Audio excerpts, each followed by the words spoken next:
నమస్కారం అండి. ఇవాళ నర్సీపట్నం మరియు చుట్టుపక్కల ఉన్న గ్రామ ప్రజలకి పత్రికా ముఖంగా అదేవిధంగా మన టీవీ ఛానల్స్ ముఖంగా ఒక కొత్తగా వస్తున్న ఒక జబ్బు గురించి అందరికీ చెప్పడం గురించి ఈ సమావేశం ఏర్పాటు చేయడం జరిగింది. ఇది ఏంటి అని అంటే కనుక ఇప్పుడు గడిచిన వారం రోజులు బట్టి దేశమంతా కూడా దేశవ్యాప్తంగా కూడా ఫ్లూ అని ఒక రకం జ్వరాలు వస్తున్నాయి.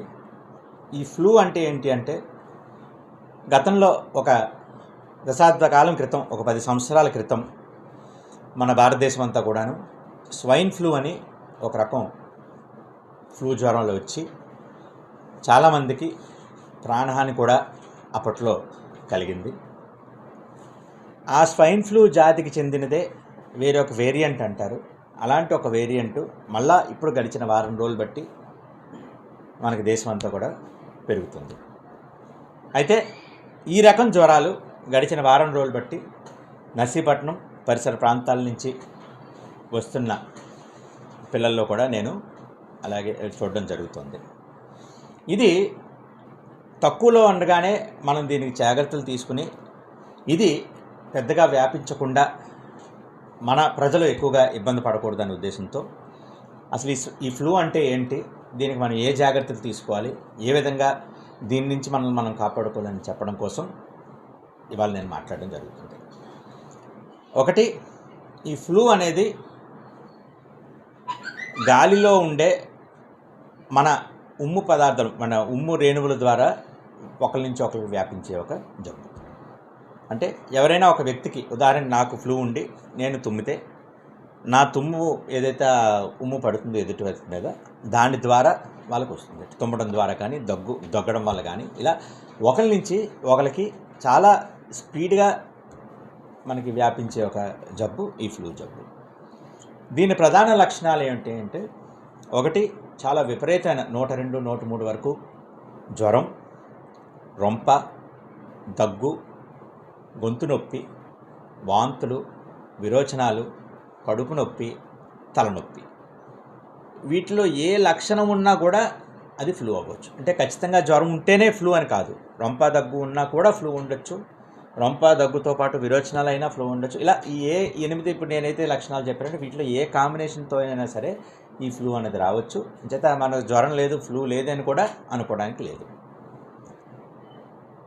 మనం అంచేత ఫస్ట్ మనం తీసుకోవాల్సిన జాగ్రత్త ఏంటంటే, పిల్లల దగ్గర నుంచి పెద్దవాళ్ళ దగ్గర నుంచి ప్రతి ఒక్కరికి కూడా ఎవరికి జ్వరం వచ్చినా వీలైనంత త్వరగా మీ డాక్టర్ని మీరు సంప్రదించుకోవాలనేది మొదటి సూచన.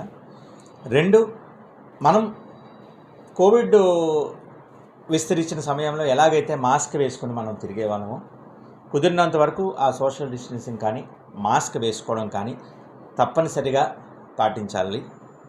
3, ముఖ్యంగా పిల్లలకి స్కూల్కి వెళ్ళేటప్పుడు కూడా పిల్లలకి మాస్క్ వేసి పంపించండి. అదేవిధంగా మనం భోజనం చేసినప్పుడు కానీ మనం చేతులు శుభ్రంగా సబ్బు పెట్టి కడుక్కోవడం, మాస్క్ వేసుకోవడం, ఈ 2 ప్రధానంగా ఈ సమయంలో మనం అరికట్టడానికి చేయగలిగిన విషయాలు. ఇవి మనం చేయాలి. కుదిరినంత వరకు రద్దీగా ఉన్న చోట్లకి వెళ్ళకుండా ఉండడం, ఇవన్నీ కూడా మనం తీసుకోవాల్సిన జాగ్రత్తలు. 2, మరి ఈ ఫ్లూ వ్యాపించిన తర్వాత దీనికి మందులు ఉంటాయా? మందులు ఉన్నాయి. అందుకనే మొదటి రోజు జ్వరం వచ్చిన మొదటి రోజు టెస్ట్ చేసినా కూడా ఫ్లూ ఉందో లేదో మనకి నిర్ధారణ చేసే టెస్టు మన నర్సీపట్నంలో కూడా అవైలబుల్గా ఉంది.